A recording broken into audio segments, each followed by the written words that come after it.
back, everyone. Today we were working on an S550 Mustang. We're going to be installing some BC Racing coilovers on this car.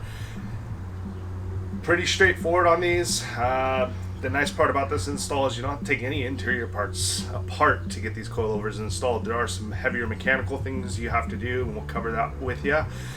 First things first, you need to get the car up in the air. For us, we have a lift, so we're able to throw it on the lift and get it off the ground. If you don't have a lift, obviously you can do this with jack stands. So you'll just jack the car up, get it on jack stands, make sure it's nice and safe before you start crawling underneath the car, and then pull the wheels off. That's going to be our first step. We're going to do that right now.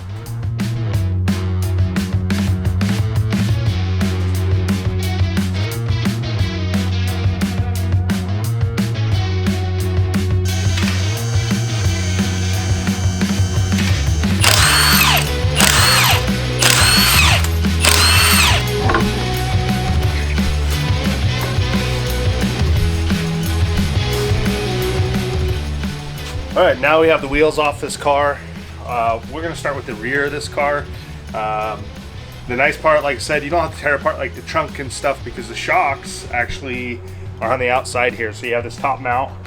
You'll take this top mount apart, and then we'll show you getting the coil spring out, which is a little more invasive. You have to kind of drop the subframe down to be able to get the coil spring out of the car, but we're going to go through that here.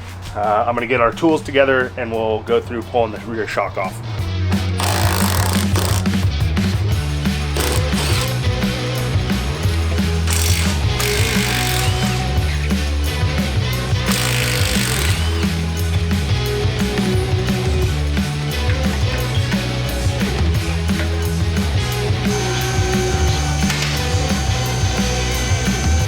Okay, so to get this subframe lowered down, you're going to have to unbolt two 13 millimeters on this bracket here, which is on both sides of the car.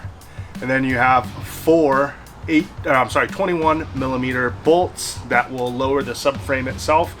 I decided to just loosen one side about halfway down and then take these out completely. That allowed the subframe to move quite a bit. Additionally, I did have to loosen the sway bar to get the control arm to move down enough to be able to get the stock coil spring out of there.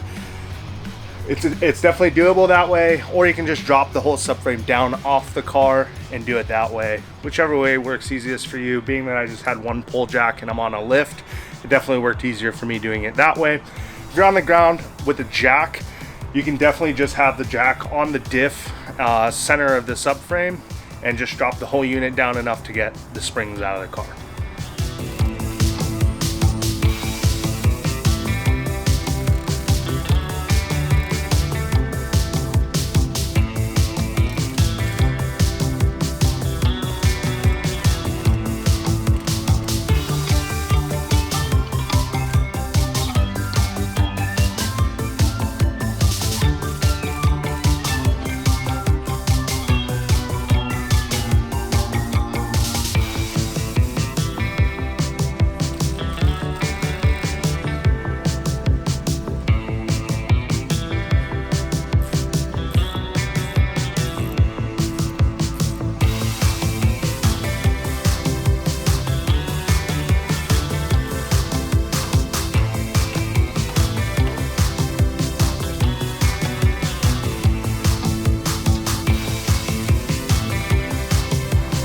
Alright, so we've opened up the BC box. This is what you're going to get in here. So you're going to get two front coilovers. You're going to get two rear springs. It'll have the adjusters and the bushings for the rear springs there. Two rear shocks. Some sway bar end links. And then your tools to adjust the coilovers. Now we're going to get these things installed. First we're going to start with getting the spring in there, and then we'll put the shock together and put that in. So for the rear springs, when you install these, they have a note here, which is great, but you want to make sure that this adjuster, sleeve, and bushing are facing upward, and these sit into the chassis, and then the bottom will sit on the lower control arm.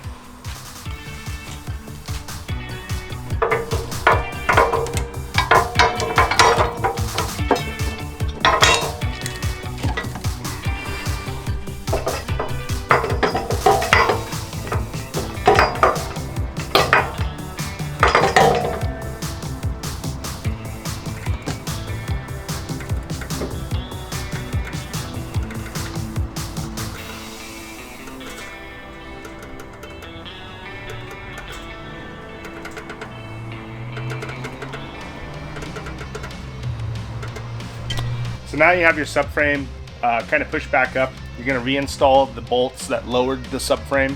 You may have to like kind of shift the subframe a little bit back and forth to make sure your bolts realign with the chassis.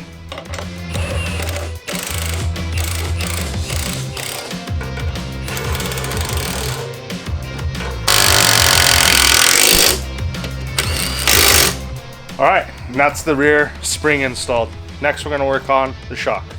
Okay, so the new coil or the new shocks in the rear do not come with a mount, so you'll need to reuse your old mount here. It'll have a plastic cap on there. You'll just pull that right off. It'll expose a 15mm nut here. If you're lucky, it won't spin and you can get it off. If it does start spinning, you'll just have to undo this with a wrench and hold the shaft with another wrench and get the nut off to pull the mount off. We got lucky, it came right off. You just pull that off. Make sure you got your dust boot here. Slide this onto the coilover.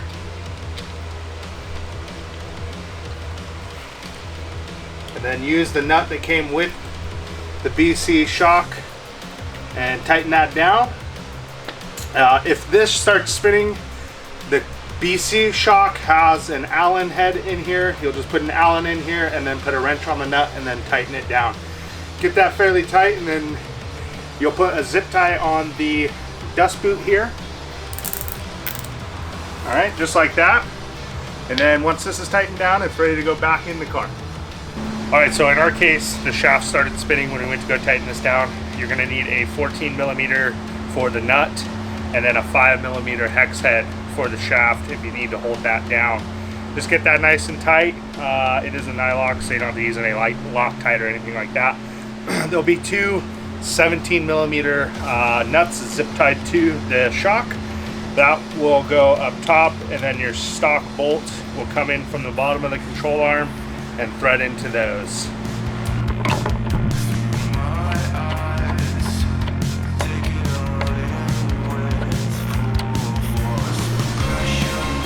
So you will have the damper adjuster. You'll just put that into the top of the damper rod and then just tighten that nut down.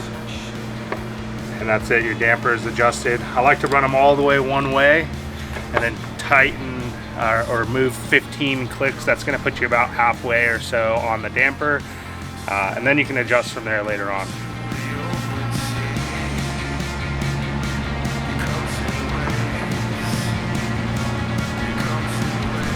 With the shock being shorter than the factory shock, you'll probably have to jack up the control arm to move this all up to be able to mount the bottom shock mount. In our case, we're on a lift, so we're using a pull jack to lift this up. We're just gonna jack this to move this upward to where it gets close to the shock, right about there. And then we'll be able to put our factory bolt back through and put our 17mm nut on the other side to tighten down the shock.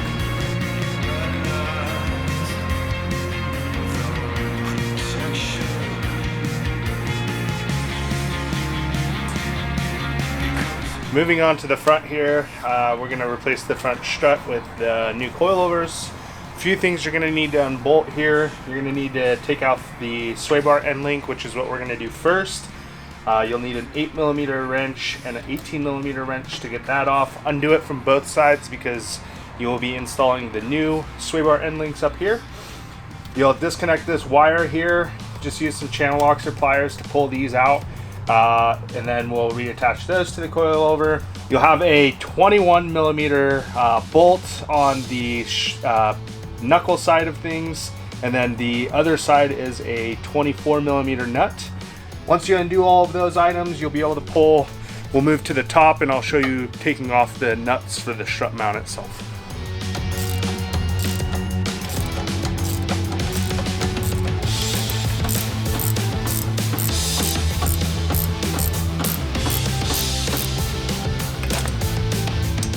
All right, we kind of skipped through a couple things here. The reason why is we hit kind of an unexpected thing here.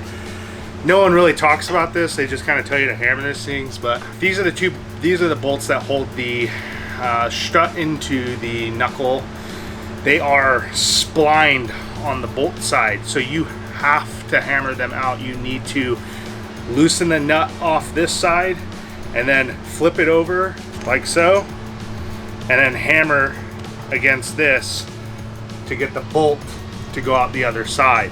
We ended up having to take the caliper off, not that I wanted to, but you have to be able to get to this lower bolt. You will need to remove two 15mm bolts that hold the caliper into that position. And then I hung the caliper over here on the subframe, and I just used a bungee cord there to make sure it doesn't go moving around anywhere. Now we're gonna move up top and we're gonna get this strut out of the car. Okay, now that we're at the top here, this is a base model suspension Mustang, right? So we don't have our Magna Ride or any of the electronic dampening and things like that. That may have came with a performance pack or something along those lines. So we have it easy. If you have those, you'll just need to figure out a way to get around that stuff. In this case we don't, so we just have three 15mm nuts that we need to undo, and then the strut will drop out.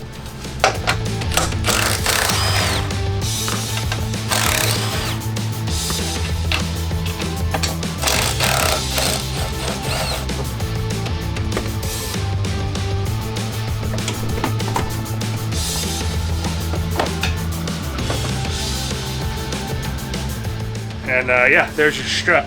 So now we're gonna install the BC coilover. So this part is optional. I would highly recommend it so that you can actually use the camber adjustments in the camber plates, but the stock top hat here does not allow you to be able to reach the Allen bolts on the camber plate to be able to use the camber plate. So we're going to cut a square out here so that we can access those Allen head bolts. That way we can make sure we can use our camber adjustment to get everything dialed in with the alignment.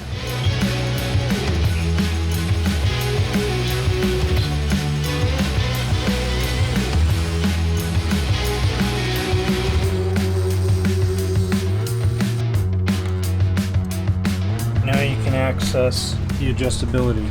Yeah, so now if you look, you can see here, you have good access to those Allen head bolts, and we can adjust the camber.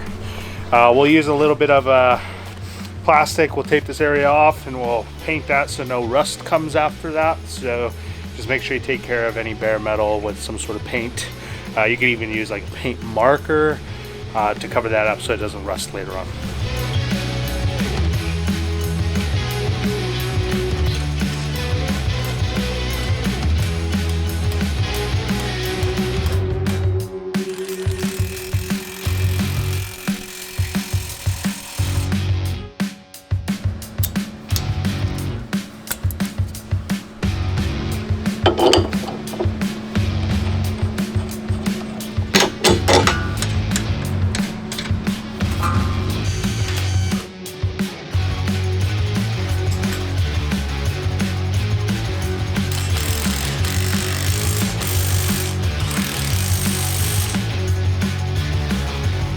We now have the coilover installed completely. A couple things to go over here. You do have some adjustments you can do here. We're just gonna set this out of the box and just see where it all lands. If you want to raise or lower the car, you will unlock this bottom lock collar and then thread the damper body down or up to essentially shorten or lengthen the shock length. Will raise or lower the car. If you run into any issues where after you install the coilovers and you're driving the car and there's like maybe a little bit of creaking or popping, sometimes the preload will change. So if that is the case, double check to make sure the preload is set. BC Racing has a great video of how to set preload on their coilovers, but in short, you will loosen this second lock collar here, lower it down, tighten the larger lock collar to apply preload on the spring. This is not a ride height adjustment. It is just for spring preload. And that's pretty much it. Now you get to check the car out on the ground. Alright, so we have the coilovers installed. The car is on the ground. Like I said, we just went ahead with the out-of-the-box setup. We didn't change or adjust anything, and this is essentially where it sits. Now, keep in mind, this is with an 18-inch wheel. Obviously, I think most of the Mustangs come with a bigger wheel out of the box, so it will fill up a bit more of this wheel gap. We will be adjusting this to lower the car a little bit more, to kind of close up some of this wheel gap a little bit more. Depending on which wheel you're running, you may or may not have to do that. So just keep that in mind. That wraps up the install of these BC Racing coilovers on this S550 Mustang. Depending on your wheel setup, you may or may not have some more wheel gap. This is the out-of-the-box spec, so you can still adjust things. Thank you for following along. We much appreciate a like. Have a good one.